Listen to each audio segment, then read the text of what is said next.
일단 우리 지금 여태까지 살펴본 게 이제 그 순서를 지금 살펴본 거고요. 자, 그럼 우리 첫 번째 여기 서브노트 일단 다 서브노트로 이제 할게요. 서브노트 보시면 우리 지금 또 이제 볼 게 처음에 이쪽 사업 시행 관련해 가지고요. 이제 요 부분 이제 볼 겁니다. 사업 시행자가 있다 그랬는데, 자, 사업 시행자요. 요 부분부터 볼게요. 사업 시행자. 사업 시행자는 첫 번째 사업 시행자는요. 크게 공공하고 민간이 있습니다. 공공하고 민간이 있다.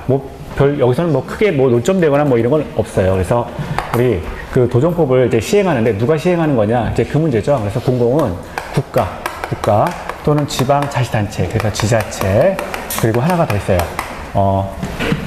토지주택공사. 토지주택공사. 이런 것들은 이제 공공이라고 봅니다. 자, 민간 같은 경우에는, 자, 사업 시행자가 토지 소유자가 있고요. 토지 소유자가 있고, 그리고 조합이 있습니다. 자, 토지 소유자들로 이제 구성된 조합이 있죠. 그래서 토지 소유자, 조합이 있습니다.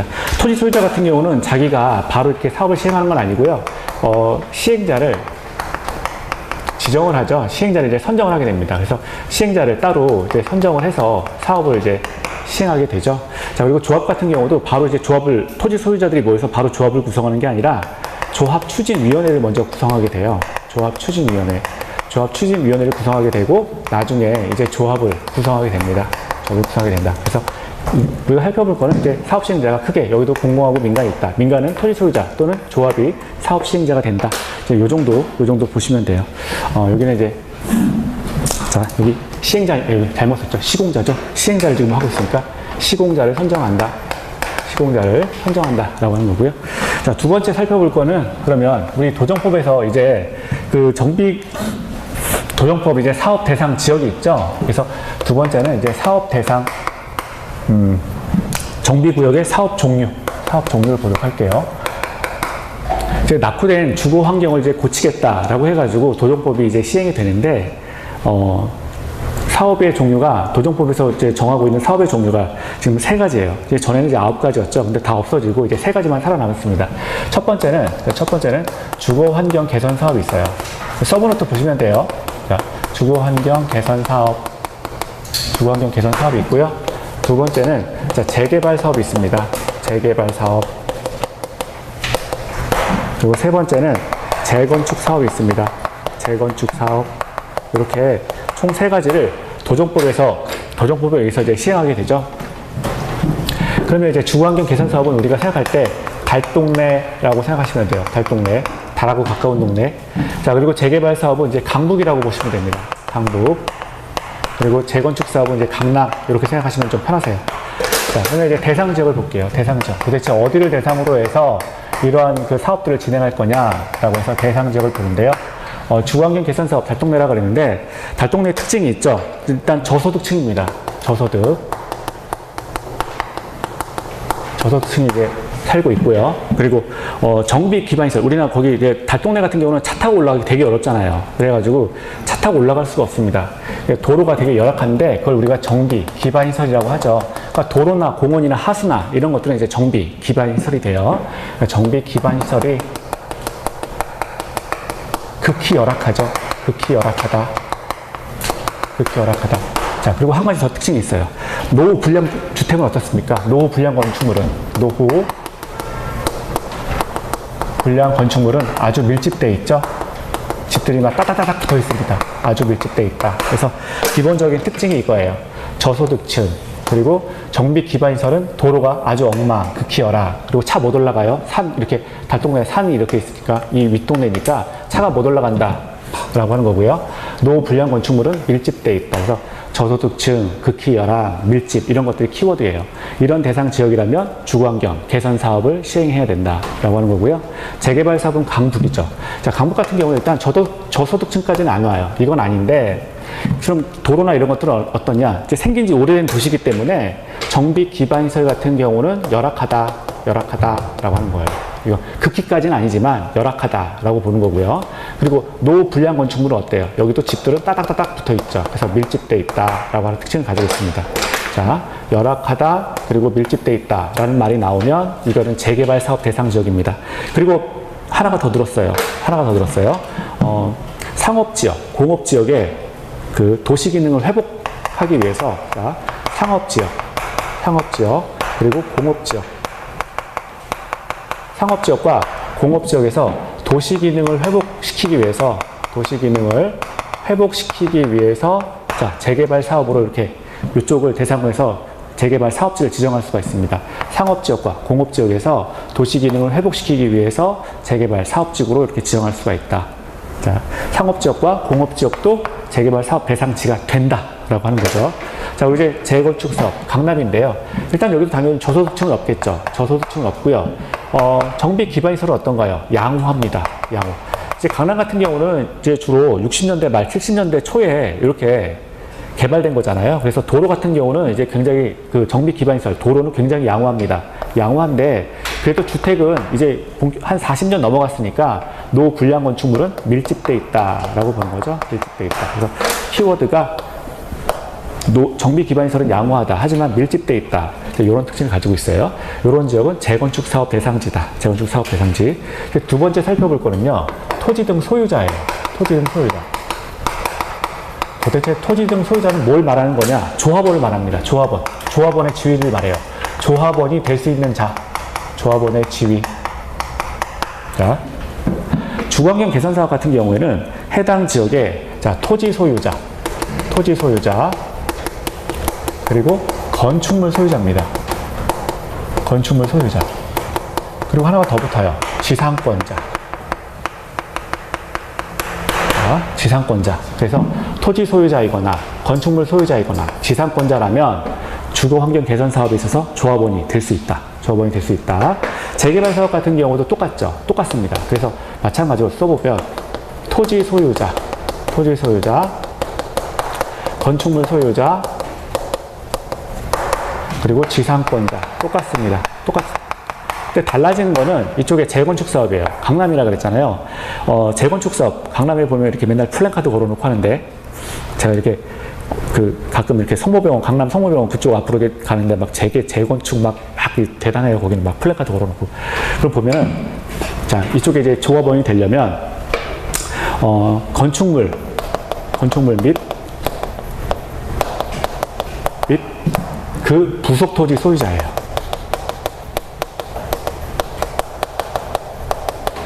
그래서 자, 이게 무슨 말이냐면 이 밋은 엔드잖아요.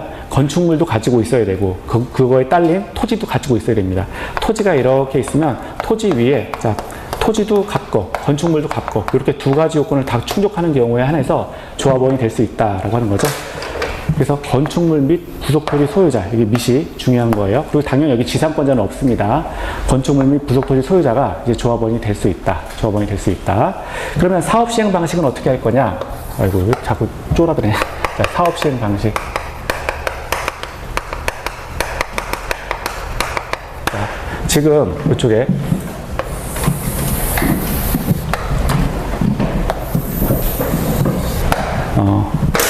이쪽은 자력으로 계량하는 방식, 수용, 한지, 관리 처분 해서 네 가지 방식 다 쓸 수 있다. 그래서 우리가 외울 때 어떻게 외웠어요? 자수, 환관 이렇게 외웠죠? 자수해라, 환관아. 자, 자수, 환관 이렇게 외우세요. 자수해라, 환관아. 자력 재개발은요. 요거 두 가지 빠집니다. 위에서. 그래서 환지 방식이 있고요. 그리고 관리 처분 방식이 있습니다. 관리 처분 방식. 자, 이렇게 있고 여기 내려오면 재건축은 하나가 또 빠집니다. 그래서 관리 처분만 남습니다. 관리 처분만 남습니다. 그래서 여기까지는 좀 이제 요거까지는 좀 외워주셔야 돼요. 물론 여기 옆에 교재 보면 거기 시행제도 하나 있죠. 여기 뭐 시장이 직접 한다, 공동사업자 한다, 지정한다, 뭐 이런 거 있고 조합도 있고 그렇죠? 조합도 있고. 자, 그래서 그 파트들인데, 자, 그럼 저기 서브노트로 이제 볼게요. 서브노트 보시면 우리가 지금 안 한 게 뭐가 있냐면 거기 맨 끝에 제 시행자 볼게요. 주거환경 개선 사업에서 시행자는 저기 시장 군수가 직접 시행한다. 그리고 시장 군수가 뭐 거의 주택공사 등을 사업자로 지정할 수 있다. 토지주택공사 등을 사업자로 지정할 수 있다. 자, 이런 것들이 나와 있고요.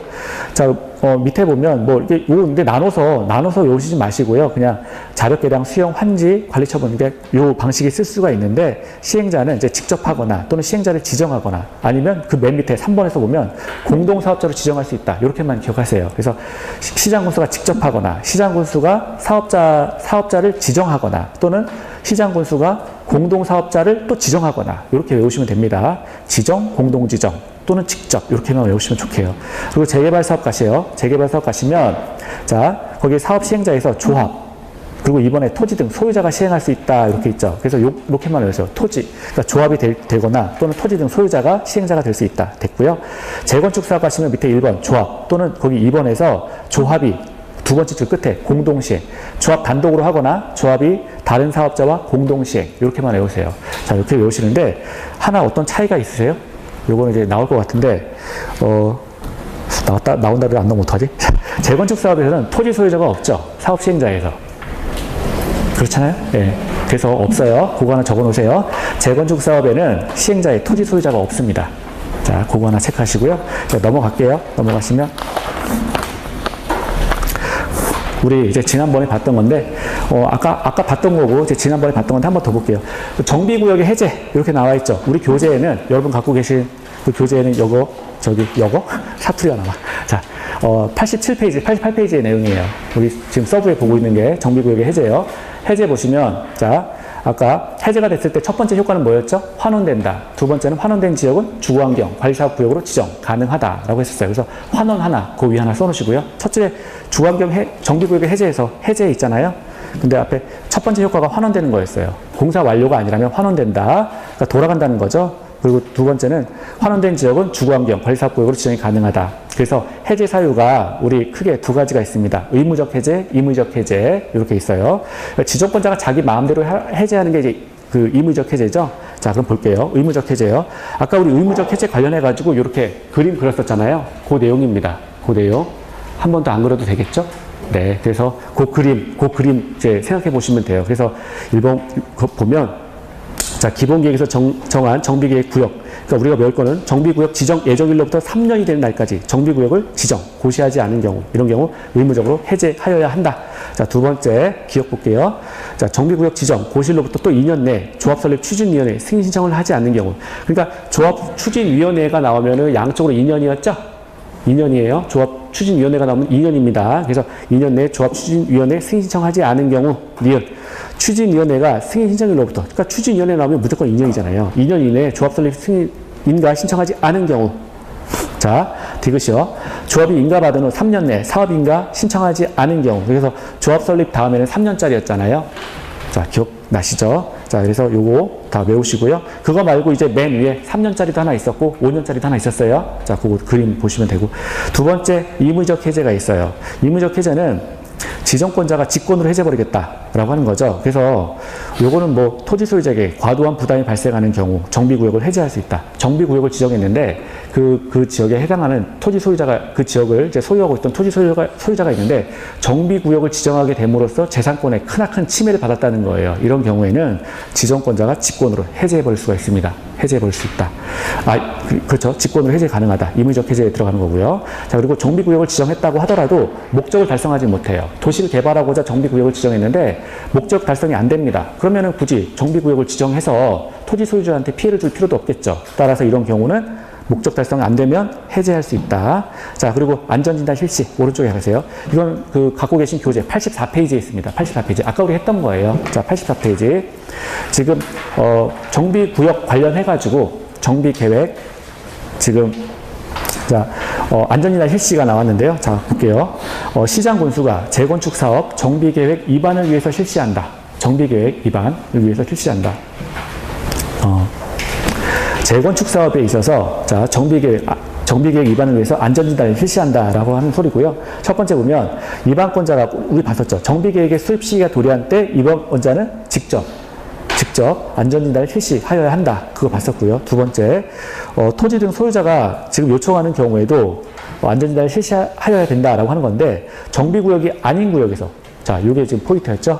정비구역이 아닌 구역에서도 토지 등 소유자가 10분의 1 이상 동의하고 요청하는 경우에는 안전진단을 실시하라. 자, 그리고 대상은 주택단지 내 건축물이었는데 우리 교재에서 봤던 거 아까 안 하는 사유가 있었어요. 자, 주택단지 내 건축물에 대해서 안전진단을 그럼 전부 다 해야 되는 거냐? 아니라는 거예요.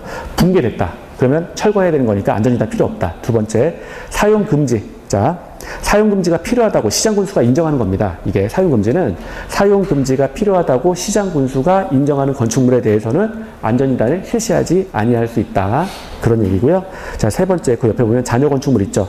아까 잔여건축물 뭐였죠? 노후불량 건축물수에 관한 기준을 충족한 경우 그랬어요. 노후불량 건축물수에 관한 기준을 충족한 경우에 그 나머지 건축물, 잔여 건축물에 대해서는 지금 안전진단 실시하지 아니할 수 있다. 그래서 붕괴, 사용금지, 잔여 건축물 외우세요. 이런 것들은 안전진단 대상 제외다. 대상 제외다. 이렇게 보시면 돼요. 자, 이제 다음 페이지 갈게요. 다음 페이지 가시면 이제 조합 추진위원회 나와 있습니다. 자, 조합 추진위원회. 자, 여기서부터 좀 보시죠. 조합 추진위원회요. 뭐 쓸 것도 없는데요.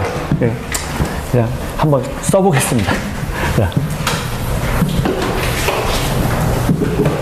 조합을, 사업 시행자가 이제 조합이 될 수가 있는데, 조합을 그냥 막 만드는 게 아니라, 일단, 조합을 설립하기 위해서는, 우리 조합하고 있는데, 조합을 설립하기 위해서는 조합 설립 추진위원회를 구성해야 됩니다. 그래서 첫 번째, 추진위원회를 구성해야 된다. 조합 설립 추진위원회가 만들어지고, 이걸 기반으로 해서 조합이 이제 만들어지는 거예요. 그럼 추진위원회는 어떻게 만들어지는 거냐? 일단 위원장을 포함해서 5명 이상, 5명 이상의 위원으로 구성하라. 그리고 이 어떤 해당 지역을 대상으로 해서 조합을 만들어서 그 지역에 도정법을 적용해서 싹 밀어버리고 건축물 새로 짓겠다라고 하는 거니까 토지 소유자의 동의를 필요로 하겠죠. 자, 그래서 토지 소유자의 동의를 받아야 되는데 과반수죠. 토지 소유자 과반수 이상의 동의를 받아라. 토지 소유자 과반수 이상의 동의를 받아라. 동의를 요건으로 하라. 동의로 끝나는 게 아니라 법에 따라서 그 지역을 이제 개발하는 거니까 요거 두 개를 기반으로 해서 시장, 군수의 승인을 받아라. 되게 까다롭죠. 추진위원회. 아직 조합까지 가지도 않았어요. 추진위원회 구성하는데 위원장을 포함해서 5명 이상의 위원을 꾸릴 것. 토지 소유자 과반수의 동의와 그리고 이걸 기반으로 시장 군수의 승인을 받아라. 라고 했고요. 자, 두 번째는 이제 조합 설립에 대해서 조합 설립을 하기 위해서 또 동의를 받아야 됩니다. 조합 설립을 하기 위한 또 동의 요건이 또 있어요.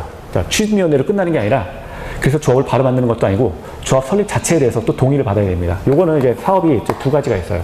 아까 우리가 이쪽에 주거환경 개선 사업 빼고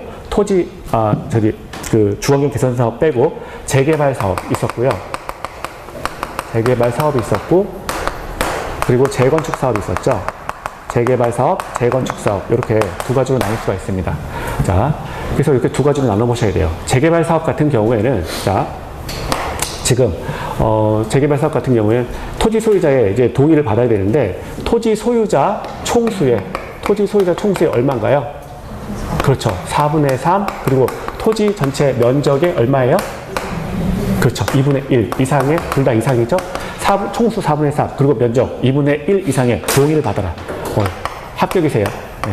이거는 나온다고 보셔야 돼요. 네, 나온다고 보셔야 돼요. 외우셔야 돼요. 이거는 자, 동의.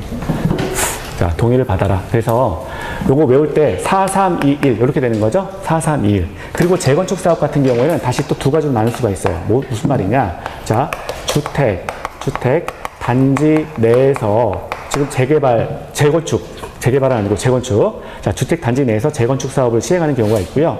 주택 단지가 아닌 지역에서 재건축 사업을 시행하는 경우가 있습니다. 이렇게 두 가지로 나눌 수가 있어요. 주택 단지 내라고 하면 우리가 동별로 재건축 사업을 시행하는 경우가 있고요. 그러니까 아파트 한 동 이렇게 동별로 시행하는 경우가 있고요. 아파트 단지 전체를 재건축하는 경우가 있습니다. 그래서 여기도 다시 동별, 전체 이렇게 나눌 수가 있어요. 요거는 근데 그림으로 그냥 기억하세요. 그림으로 기억하는 게 빨라요. 자, 볼게요. 자꾸 코가 막혀가지고 제가 자꾸 저기 겨울에 코 수술할 생각이거든요. 네, 뼈가 잘못돼가지고 아무튼 이게 정말 이게 야구로 어느 정도 이렇게 되긴 되는데 또 내성이 생겼나 봐요. 잘 안 들어요, 요즘에. 자, 보겠습니다. 아파트 이렇게 단지가 있는 거예요. 주택 단지가 있는 거죠. 주택 단지가 이렇게 있습니다. 그러면 지금 여기서 주택 단지 내 동별로 재건축을 하거나 또는 아파트 단지 전체를 재건축하거나 이제 그걸 보는 건데요. 동의자 수를 보는 겁니다. 동의자 수는 꼭 외우셔야 돼요. 자, 동별로 한다. 그러면 한 동, 아파트 내에 이렇게 한 동이 있는데 동별은 뭐예요? 그림으로 기억하세요. 동별은 과반수죠. 그래서 동별은 자, 이 구분 소유자, 과반수 이상의 동의, 과반수의 동의를 요건으로 한다. 자, 구분 소유자 과반수의 동의를 요건으로 한다. 두 번째, 아파트 단지 전체는 얼마예요? 전체는 일단 그 토지 소유자 총수의 얼마입니까? 4분의 3. 그렇죠? 외우셔야 돼요. 그리고 전체 면적이 얼마예요? 4분의 3. 똑같아요. 이렇게 됐죠. 근데, 자, 이번에는 주택단지가 아닌 지역 이거예요. 주택단지가 아닌. 그럼 여기 단지는 이렇게 끝났고, 단지와 떨어져서 이렇게, 요런 지역이 있다는 거예요. 주택단지가 아닌 지역에서. 그러면 주택단지가 아닌 지역에서 재건축을 하기 위해서는, 자, 여기도 어때요? 이 지역에 그 조합을 설립하기 위해서는 토지 소유자들의 동의를 받아야 되는데, 총수 얼마입니까? 전체 토지 소유자의 총수의 4분의 3 이상. 그리고 면적은요? 그렇죠. 면적은 3분의 2 이상의 동의를 받으라. 그래서 그림으로 이걸 기억하세요. 이게 더 빨라요. 그림으로. 그래서 굉장히 잘 그렸잖아요. 네. 저는 이제 어렸을 때 되게 이게 원망 같진 않은데 하고 싶은 거 되게 많았거든요. 근데 저희 집이 깡촌이잖아요. 그리고 제가 눈에 보이는 건 소, 개, 닭 이런 거밖에 없어요. 그래서 그림 그런 거 되게 배우고 싶었거든요. 그림 그런 거를. 저는 그래서 나이 먹어서 배웠어요. 나이 먹어서. 네, 인사동에 가가지고 인사동 가서 배웠습니다. 인사동에 이제 예전에 동양화 배우러 다녔었거든요. 일주일에 한 번씩 가는데 네, 되게 좋아요.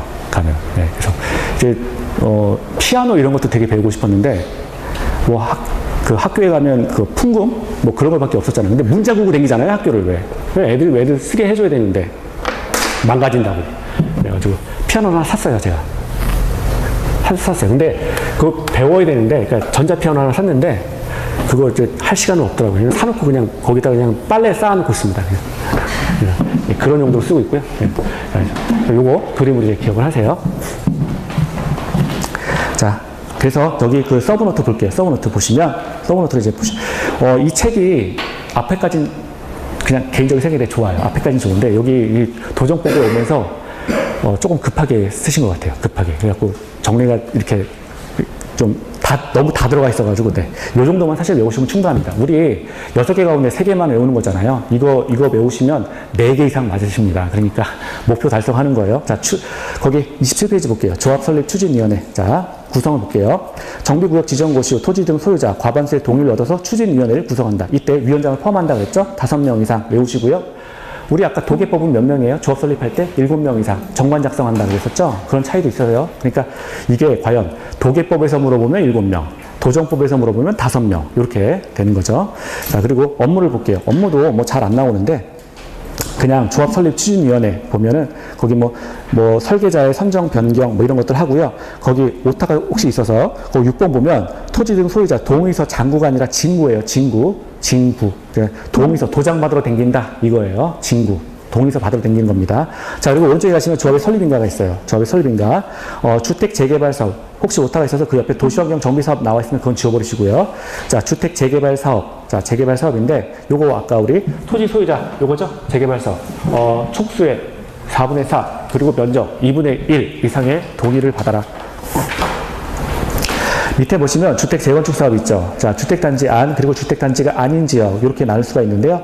주택단지 아니라면 동별로 할 거냐 아니면 주택단지 전체를 할 거냐라고 해서 조합 설립할 때 동의 요건이 달라지죠. 동별은 구분 소유자 과반수, 전체는 자 구분 소유자 4분의 3 그리고 면적 4분의 3 이상 똑같다라고 하는 거고요. 주택단지가 아닌 지역, 자 주택단지에서 벗어났어요. 그럼 4분의 3, 총수는 4분의 3, 면적 3분의 2.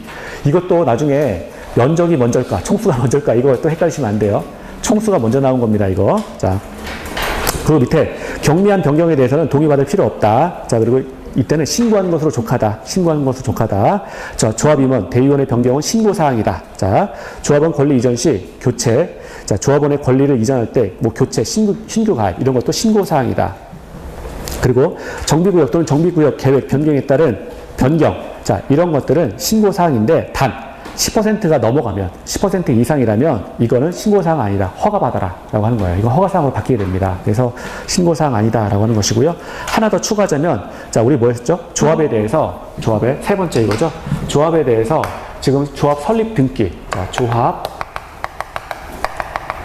설립에 대해서 인가를 받으면 조합 설립에 대해서 인가를 받게 되면 30일 내 등기하는 거죠.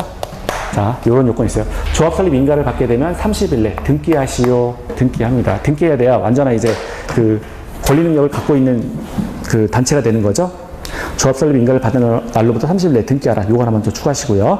오른쪽에 가시면 조합원 및 조합 임원이 있어요. 조합원 자격 볼게요. 자, 조합원은 누가 되는 거냐? 토지 등의 소유자. 자, 아까 우리가 조합원, 우리가 토지 등 여기 지웠는데, 저기 토지 등 소유자를 본 거잖아요. 그게 조합원의 자격이라고 그랬어요. 그게. 그래서 토지 등 소유자에는 또 누가 있었냐면, 자, 건축물 소유자, 그 다음에 지상권자도 들어가 있었죠. 그리고 토지 소유자, 이렇게 3인이 있었어요. 3인. 자, 두 번째 볼게요. 이전하는 공공기관입니다. 혹시 오타가 있으면 고쳐주시고요. 이전하는 공공기관이 소유하는 토지, 건축물을 양수한 자, 이자도 조합원이 될 수 있다. 이자도 조합원이 될 수 있답니다. 자, 이건 외우세요. 이전하는 공공기관이 소유하는 토지, 건축물을 샀어요. 그거 샀습니다. 공공기관이 갖고 있던 토지를 내가 양수 받았다는 걸 샀어요. 돈 주고. 이러면 이자도 조합원 될 수 있다. 그리고 좀 밑에 조합원의 지위 양도는 된다. 된다예요. 조합원의 지위 양도는 되는 겁니다. 된다. 왜냐하면 조합원 권리 이전된다라고 우리 좀 전에 봤잖아요. 그래서 조합원의 지위 양도는 됩니다. 그리고 대의원회를 두어야 한다죠. 지금 뭐냐면 거기 가로치시고 조합원 수가 100명 이상인 조합. 조합원 수가 100명 이상인 조합에서는 대의원회를 두어야 됩니다. 자, 그런데 우리 이런 거 봤어요. 도계법에서도 대의원회가 나왔잖아요. 도시개발법. 도시개발법에서 대의원회가 있는데 도시개발법에 따른 대의원회는 임의 규정이에요. 둘 수 있는 거예요. 근데 지금 도정법은요. 두어야 한다죠. 그러면 도계법에서는 대의원회가 임의 규정인데 몇 명이었어요? 50명 이상. 자, 조합원 수가 50명 이상인 경우에는 대의원회를 둘 수 있다. 이게 도계법이었어요. 도시개발법. 도시개발법은 조합원 수가 50명 이상이면 대의원회를 둘 수 있다. 그런데 이쪽 도정법으로 가면 조합원 수가 100명 이상인 조합은 대의원회를 두어야 한다. 그래서 숫자가 바뀌고 조항이 바뀝니다. 자, 도정법 같은 경우에는 도정법도 대의원회가 있는데 얘네는 임의 규정이 아니라 강제 규정이죠. 의무 규정이에요. 그래서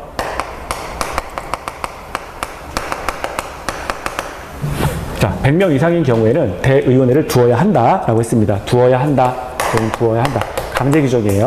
두어야 한다. 그거 다르니까 보시고요. 밑에 조합 임원이요. 조합장 1명, 이사, 감사. 자, 이자들이 조합 임원이 될 수 있다. 아까 우리 도계법 보셨던 거하고 똑같습니다. 똑같아요. 그래서 두 번 볼게요.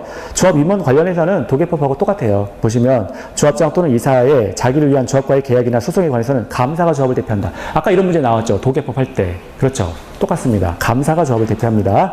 그리고 겸직 금지. 자, 겸직 금지 규정이 있죠. 자, 그리고 임기는 3년이야. 조합 임원은 임기가 3년이다. 그리고 연임할 수 있다. 뭐 이런 거 중요한 건 아니고요. 자, 뭐 나머지는 그냥 읽어보시죠. 자, 그리고 임원의 결격서를 하나 볼까요? 벌금 100만 원 이상을 받거나 또는 5년 이상 뭐 자격정지라든가 이런 것들로부터 5년이 지나지 아니한 자는 임원이 될 수 없다라고 하는 결격 사유가 있고요. 자, 이제 다음 페이지에 넘어가시면 돼요. 넘어가시면 이제 두 번째 이제 사업 시행 계획이에요. 사업 시행 계획. 이 파트입니다. 이 파트. 요게요. 요 파트예요. 여태까지 사업 시행자 본 거고요. 사업 시행자 관련해가지고 우리가 조합을 살펴본 거예요. 조합을 살펴본 거고, 자, 사업 시행 계획. 이제 이 파트로 넘어온 거예요. 이 파트로 가시면, 자, 첫 번째요. 사업 시행 계획서 인가. 누가 작성하는 거예요? 정비사업 시행자가 작성을 해서 시장군수에 인가를 받는 겁니다. 시장군수에 인가를 받는다. 자, 그리고요, 지금 정비구역으로부터, 거기 보면, 정비구역으로부터 200m 이내 교육시설이 설치되어 있을 때는 자, 교육장과 협의하라 라고 하는 규정이 있어요. 그래서 거기 교육감 등과 협의 이렇게 나왔는데 교육감, 교육장입니다. 자, 정비구역으로부터 200m 이내 교육시설이 있을 때에는 교육감, 교육장과 협의하라. 그거 하나만 좀 추가해 주세요. 교육감, 교육장과 협의하라. 협의한다. 자, 밑에 인가 신청 전 사업시행 계획서의 동의. 자, 아까 우리가 본 거는 조합 설립에 대해서 동의 요건을 본 거고요. 지금 여기 나와 있는 거는 사업시행 계획에 대해서. 이 사업시행 계획 자체를 작성할 때, 자, 동의 요건이 있다는 거죠. 자, 조합인 시행자. 자, 시행자가 일단 조합이 있고, 토지 등 소유자가 있고, 이제 지정 개발자. 이렇게 3인이 있을 수가 있는데, 조합인 시행자면, 자, 예, 요 정도도 사실은 좀 외워주시면 좋은데, 자, 5개 맞겠다. 외우세요. 자, 5개 맞겠다. 외우십시오. 자, 6개 나오는데 5개는 맞아보겠다. 자, 기억이요. 조합인 시행자는 조합 총회의 의결을 거친다. 자, 두 번째, 토지 등 소유자가 시행자인 경우에는 거기 보면 토지 소유자 4분의 3, 토지 면적 2분의 1 이상의 동의를 받아라. 지금 사업 계획서 자체에 대한 동의입니다. 그리고 지정 개발자가 시행할 때는 소유자 과반수, 면적 2분의 1 이상. 자, 이렇게만 체크하셔서 외우세요. 외우세요. 자, 그래서 외워주세요. 그리고 밑에 사업 시행 계획의 내용은 뭐냐? 일단 분양 X죠. 분양 계획에 대한 내용은 들어가 있지 않습니다. 분양 계획에 대한 내용은 들어가 있지 않고요. 기억 부변. 자, 토지 이용 계획, 건물 어떻게 배치하겠다라고 하는 계획이 들어가 있는 거고요. 그러니까 그 지역에 대해서 수용을 했거나 환지를 하거나 뭐 이럴 텐데 밀어버리게 된다면 건축물을 어떻게 배치하겠다 이런 것들이 사업 시행 계획에 들어가 있다라고 하는 것이고요. 그리고 거기 살고 있는 사람들 지금 내보내야 되는 거잖아요. 그러면 주민 이주 대책, 그리고 세입자 주거 대책 이런 것들은 어떻게 세울 거냐. 그리고 정비 기반 시설, 공동이용시설 이런 것들의 설치 계획, 그러니까 도로 어떻게 놓고 그리고 공원 지역이 있다면 공원을 어떻게 배치할 거냐라고 하는 것들이 이제 그 사업 시행 계획에 들어갑니다. 그래서 주민주 대책, 그러니까 원래 그 지역에 있던 사람 몰아내고 새로 아파트 단지 싹 올리는 거니까 그런 것들이 이제 필요하다. 정비 사업비의 예치 해가지고 밑에 나와 있는데요. 자, 시장 군수는 재개발 사업의 지정 개발자에게 정비 사업의 100분의 20 범위 내에서 예치하게 할 수 있다. 이때 이제 지정 개발자가 토지 소유자인데 민간이죠, 민간. 민간이라면 전체 그 사업비의 100분의 20 범위 내에서 예치하게 할 수 있다. 사업 시행자가 공사하다가 아유 공사 자금 딸리라고 해가지고 뒤로 이제 누워버리거나 아니면 뭐 도망가거나 뭐 이럴 수 있잖아요. 그래서 우리가 여태까지 정비 사업비 같은 경우에는 예치하는 금액은 다 민간만 예치하는 거였죠. 어떤 법이든지 민간 사업 시행자만 예치합니다. 자, 우리 도계법에서는 토지 소유자인 경우로 한정한다라고 하는 거예요. 토지 소유자, 민간 사업 시행자이기 때문에 이자들은 공사하다가 이제 도망갈 수가 있어요. 그래서 100분의 20 범위 내에서 예치한다. 공사 완료하면 돌려주는 겁니다. 자, 그리고 5번째, 사업 시행 계획의 사업 시행의 인가, 고시의 효과. 자, 사업 시행 인가, 고시가 있을 때 공치법. 자, 공치법에 의해서 사업 인정 고시가 있는 것으로 본다. 자, 지금 여기까지 이렇게 본 거고요. 넘어가세요. 넘어가시면 다음 페이지. 이제 다음 페이지는 이제 그래서 사업 시행 계획 해가지고 이 정도만 보시면 돼요. 요 정도 보시고 우리가 지금 본 게 여기까지 본 거죠. 자, 여기 사업 시행 인가 계획 이런 게 있으면 아까 우리가 지금 마지막으로 본 거는 공치법이 적용된다. 우리 공치법은 지난주에 무슨 법이라고 배웠죠? 토지보상법. 토지보상법. 그래서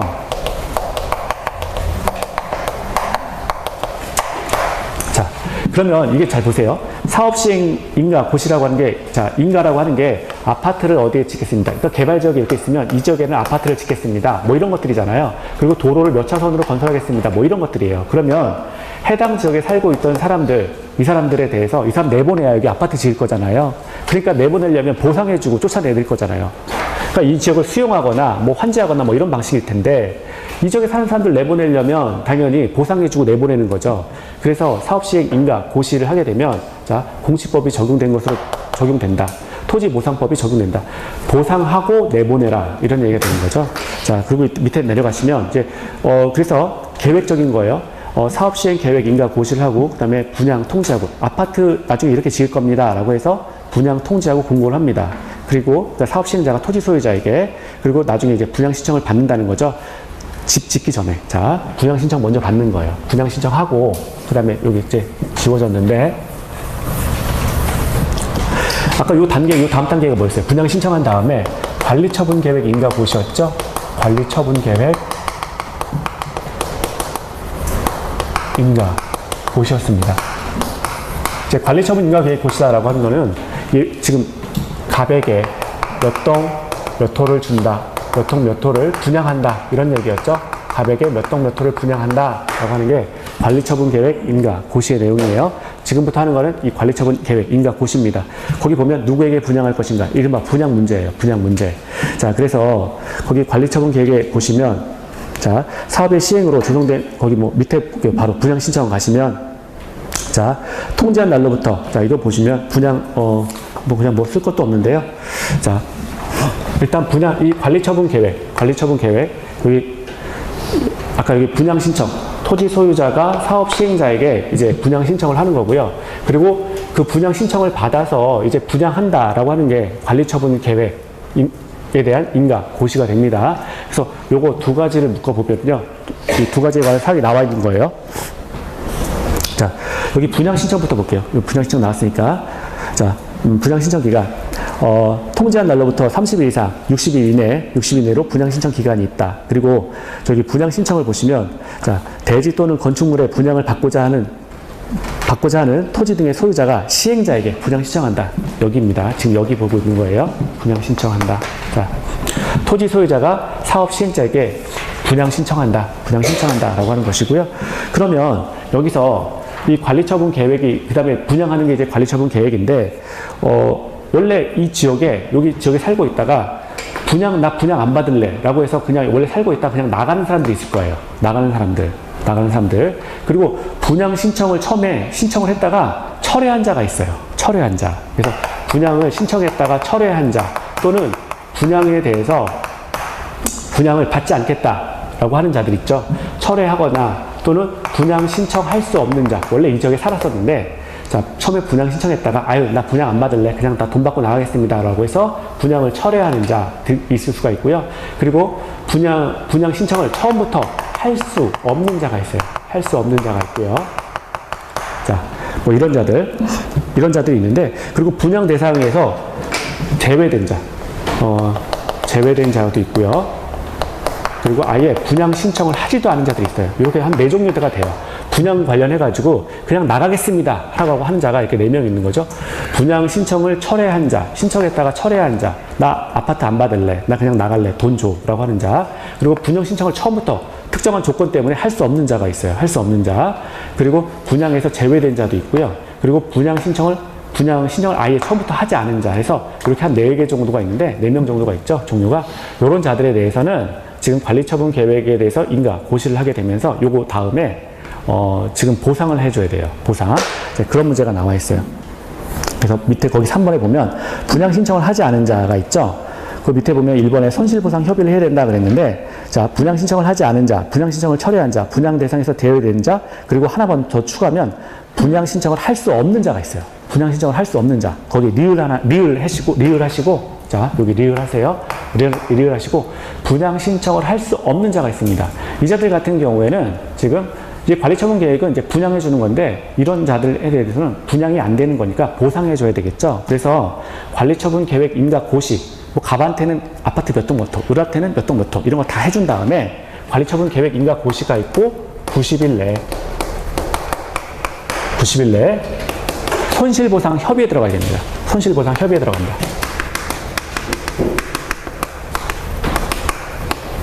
자, 이렇게. 그러니까 원래 그 지역에 살고 있었던 자들이 있는데 잠깐 내보냈다가 이제 아파트 새로 지으니까 들어와서 살 사람은 분양 신청하세요 라고 하는 거잖아요. 그냥 분양 신청했어요. 근데 나 원래 저기 살았는데 나 그 아파트 싫어서 안 살래 라고 해서 그 아예 제외된 자가 있다는 거예요. 신청하지 않거나 제외되거나, 또는 처음에 그래 새로운 지역이니까 들어가 살아볼까 하다가 아예 철회한 자가 있고, 아예 처음부터 자격 요건이 안 돼가지고 분양 신청도 아예 할 수 없는 자들도 있다는 거죠. 그럼 이 자들은 자기가 살던 지역에서 어쨌든 쫓김을 당한 거니까 보상해 줘야 되겠죠. 사업 시행자가 보상을 해줘야 돼요. 그래서 그러면 나머지 원래 분양 신청을 받아가지고 갑한테는 몇 동 몇 호, 을한테는 몇 동 몇 호 다 나눠준 다음에 나머지, 자, 이거 계획 인가 고시가 있고 90일 내에 손실보상 협의에 들어가라. 이 자들을 대상으로 해서 보상에 들어가라. 자, 그러면 자, 거기 볼게요. 화살표. 시행자는 인가일 다음 날로부터 90일 내에 현금으로 청산하라. 우리 모든 법에서는 민법, 행정법은 다 현금 보상 원칙이죠. 현금으로 보상하라. 자, 두 번째, 매도 소송을 제기한다. 만약에 이자들이 요구하는 돈이 달라지는 거예요. 뭐 나는 얼마 줘야 나간다. 라거나 뭐 이런 식으로. 자, 그러면 협의가 안 되면 기간 만료 다음 날로부터 60일 내. 자, 요건 뭐 중요한 건 아니고요. 협의가 안 되면 수용 재결 신청하거나 매도 청구 소송을 제기한다. 결과 이렇게 되는 거죠. 수용 재결 신청이라고 하는 거는 그 관할 토지 수용 위원회가 있어요. 관할 토지 수용 위원회에 수용 신청을 하게 됩니다. 다 사업 시행자가 청구하는 거예요. 사업 시행자가 이자들이 지금 과한 돈을 요구하는데 한번 조정 좀 해주세요라고 해서 자, 토지 수용 위원회에 수용 재결 신청을 하거나 아니면 매도 청구 소송을 이제 들어가는 겁니다. 자, 수용 재결이라고 하는 건 이제 비용 조정하는 거예요. 얼마 요구하고 있으니 이제 사업 시행자는 얼마 줄 수 있고 돈 받고 나가겠다는 애들은 얼마 받고 나가길 원한다라고 했으니 이제 비용 조절을 하는 거죠. 그런 것들 이제 수용 재결 신청이라고 해요. 그래서 수용 재결 신청하거나 매도 청구 소송을 제기한다. 자, 밑에 관리처분 계획의 작성이 있어요. 자, 관리처분 계획의 작성. 자, 요거죠. 관리처분 계획 관련해서 계속 나오는 거예요. 사업 시행자는 분양 신청 기간이 종료한 때, 자, 분양 신청의 현황을 기초로 해서 관리처분 계획을 수립하고 시장군수의 인가를 받으라. 자, 이 관리처분 계획 관련해서는 다 사업 시행자가 작성하는 거죠. 자, 보면 관리처분 계획, 자, 분양 계획인데 분양 계획이에요. 누구한테 몇 동 몇 호를 줄까? 뭐 이런 건데 종전의 토지, 건축물의 면적, 이용, 상황, 환경 이런 것들을 고려한다. 당연히 분양해 주는 거니까. 그리고 자, 위해 방지를 위해서 이 지역에 원래 토지를 갖고 있던 자는 적은 토지, 과소 토지를 갖고 있던 자는 토지를 더 줄 수 있다는 거예요. 꼭 아파트만 주는 건 아니잖아요. 그래서 우리가 수용이나 환지 방식에서 이미 본 적이 있는데 입체 환지 이런 것들도 가능했었죠. 그래서 증환지, 땅을 더 줄 수도 있고요. 입체 환지, 건물로 줄 수도 있어요. 토지를 갖고 건물로 줄 수도 있습니다. 그리고 나가겠다라고 하는 자는 그냥 청금청산을 한다는 거예요. 또 과소 토지를 갖고 있는 자가 있다면 돈 주고 내보낼 거죠. 현금 청산 가능합니다. 거기 니은도 보시면 증환지도 가능하다. 그리고 너무 좁은 토지는 현금 청산. 자, 이런 얘기고요. 자, 밑에 분양 설계 작성 기준은 자, 지금 들어오겠다는 사람, 건물을 이 지역에 싹 밀어내고 쫓아내고 건물 싹 지었는데 건물을 짓겠다고 계획을 세웠는데 그거에 대해서 분양 신청한 자들이 있잖아요. 그러면 분양 신청 기간에 다 받아서 분양 신청 기간 만료일을 기준으로 해서 자, 이 분양 설계를 작성하게 됩니다. 그래서 분양 설계 작성 기준은 분양 신청 기간이 만료된 날을 기준한다. 요거 하나 좀 보세요. 분양 신청이, 자, 그리고 지금 주택을 이제 공급해야 되는데 하나의 주택만 공급하는 게 원칙이죠. 도시개발법에서도 똑같았잖아요. 그렇죠. 그 지역에 뭐 입체 환지가 됐건 뭐가 됐건 지금 하나의 주택만 공급합니다. 그래서 1세대 1주택 공급이 원칙이다. 그리고 도계법하고 똑같아요. 도시개발법하고 똑같습니다. 지금 어쨌거나 그 지역에 살고 있던 사람 싹 밀어내고 새로운 건물 짓겠다. 그래서 분양해 주겠다라고 하는 거니까 공유라면 하나의 주택만 공급한다라고 하는 거였고요. 그리고 옆에 보면 자, 가격과 면적을 기준으로 해서 2개의 주택이 공급 가능한 경우도 있죠. 2개 이상의 자, 주택이 공급 가능한 경우도 있는데 이 중 하나의 주택은 자, 이때 주거 전용 면적이 60제곱미터 이하일 것, 그리고 전매 제한 기간이 있다. 3년. 자, 이거 하나 보세요. 2개의 주택이 공급 가능한 경우도 있는데 이때 하나의 주택은 주거 전용 면적이 60제곱미터 이하일 것, 그리고 전매 제한 기간 3년이 있다. 자, 그리고 과밀 억제권역 안에 자, 3개 이하의 주택으로 이제 공급도 가능하다.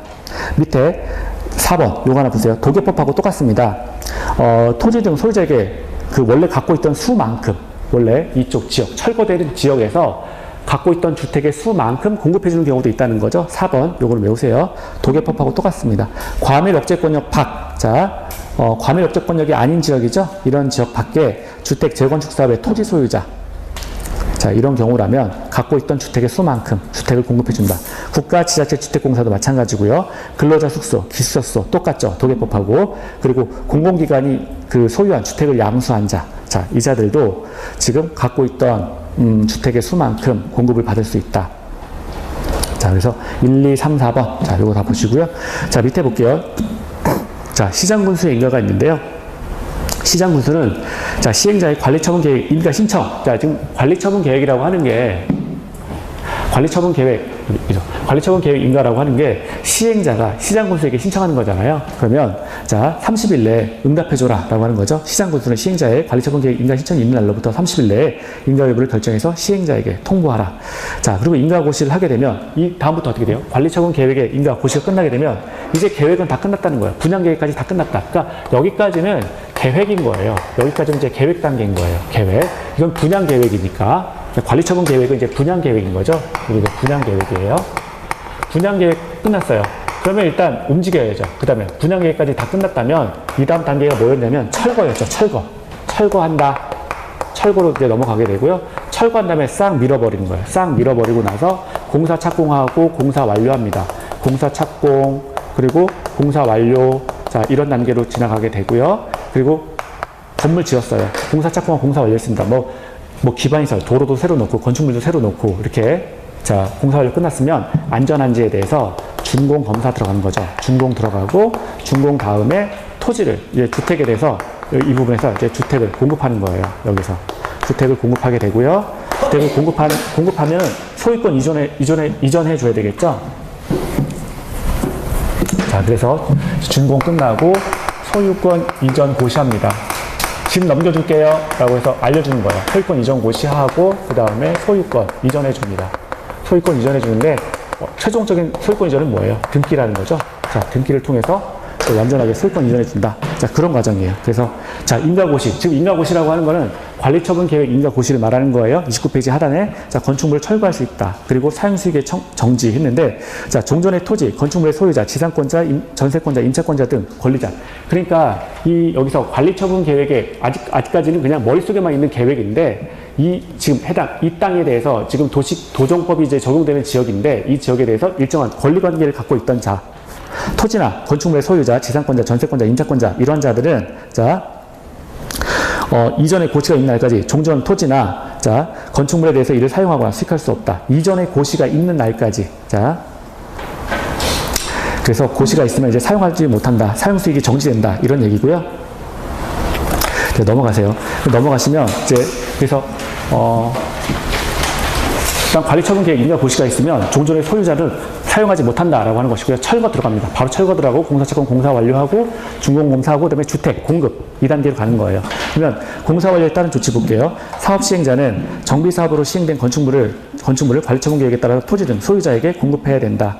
자 거기 보면 1번, 2번 넘어가시고요. 3번 볼게요. 소유권 이전 고시의 효과. 소유권을 넘겼을 때. 자, 대지 또는 건축물을 분양받은 자는 그러니까 땅만 받는 자가 있고요. 또 건축물을 분양받은 자도 있죠. 자, 이런 자는 이전 고시 다음 날 체크하시고요. 항상 공법에는 다음 날이죠. 다음 날 소유권을 취득한다. 자, 그리고 지상권 등의 권리 이전. 종전의 토지나 건축물에 설정된 지상권, 전세권, 저당권, 임차권자 등은 자, 소유권을 이전받은 대지나 건축물로 이전한다. 사라지는 거 아니죠. 사라지는 거 아닙니다. 근데 여기에 보면 지역권이 없어요. 우리 도계법에서 지역권은 어떻게 된다고 했어요? 그 지역이 그냥 남아있다고 했어요. 남아있다. 필요가 없어지면 소멸된다고 했죠? 그런데 지금 여기서는 이전합니다. 일단 이전합니다. 근데 지역권은 없어요. 자, 그거 하나 보시고요. 자, 밑에 청산금이 있죠. 대지 또는 건축물을 분양받은 자가 종전에 소유하고 있던 토지 또는 건축물의 가격과 분양받은 대지 또는 건축물 가격 사이에 차이가 있다면 자, 옛날에는 내가 여기 몇 평 소유하고 있었는데 지금 이제 새로 건축물 받았어요. 뭐 이체관주로 해가지고 건축물 받거나 아니면 새로운 땅, 이제 새로 개발된 새로운 땅을 받았어요. 근데 평수가 작아. 그러면 여전히 청산금이 발생한다라고 하는 거죠. 그러니까 도시개발법하고 똑같아요, 이게. 다만 범위는 좀 작아진 거예요. 자, 이런 경우라면 청산금이 발생한다. 그래서 사업 시행자가 그 차익을 지급하라. 원래 토지 소유자에게 차익을 지급하라라고 하는 거죠.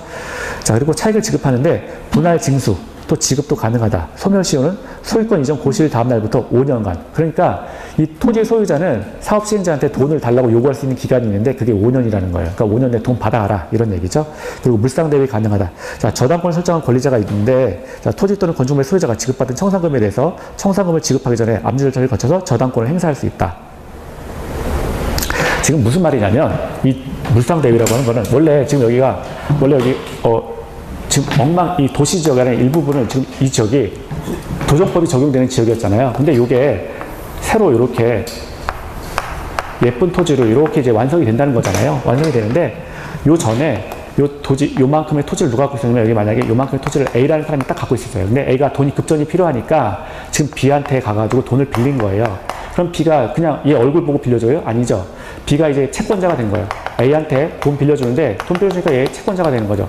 근데 얼굴 보고 그냥 빌려주는 게 아니라 그래? 너 그럼 여기 땅 가지고 있으니까 땅 담보로 제공해라? 라고 해가지고 B가 일정한 담보권을 받았다는 거예요. 그럼 B가 담보권자가 되는 거죠. A는 담보권 설정자가 되는 거고, 자기 땅을 제공하는 자가 담보권 설정자가 되는 거예요. 그럼 B가 담보권자예요. 담보권자이면서 동시에 채권자의 지위를 갖고 있는 거죠. 그럼 B가 이제 담보권자인데, 담보권자예요. 근데 이런 상황에서 땅이 개발됐어요. 땅이 개발돼가지고 완전 예쁜 땅으로 올라갔다는 거예요. 그럼 여전히 이 땅의 소유자는 누구냐면 B는 채권자로서 담보권자의 지위에 있는 거고, 여전히 이 땅의 소유자는 A잖아요. A예요. 근데 A가 만약에 뭐 여기서 바뀐 땅에 대해서 돈을 그냥 받고 나가기로 했다라는 거예요. 땅을 안 받고. 그러면 A가 이제 땅으로 안 받고 지금 돈을 받아가겠습니다. 라고 했을 때 이 땅에서 발생한 채권이 이제 땅 때문에 발생한 채권인 거잖아요. B가 갖고 있는 채권이라고 하는 거는. 그러면 이 B가 이 채권자, 담보권자로서 지금 A가 이 돈을 그냥 가져간 건데, 요 돈이, 자, B가 받아야 될 돈이 지금 A가 가져갔으니 B가 이거를 청구할 수 있다. 이런 얘기입니다. 이게 물상대예요. 따라간다는 거예요. 추구표가 있는 거예요. 그래서, 자, 그냥 얼굴 보고 빌려주는 게 아니라 저당권을 설정합니다. 그래서 담보물권의 하나가 이제 저당권이죠. 저당권을 설정한 권리자는 토지 또는 건축물의 소유자가 지급받은 청산금에 대해서 돈을 그냥 받아가 나간 거예요. 땅으로 안 받고 또는 건물로 안 받고 이런 자가 있다면 청산금을 지급하기 전에 압류 절차를 거쳐서 저당권을 행사할 수 있다라고 하는 거죠. 그래서 여기까지 잠깐 보시고요. 잠깐 쉬시고 요거 책으로 한번 보도록 할게요. 책으로 가볍게 보겠습니다.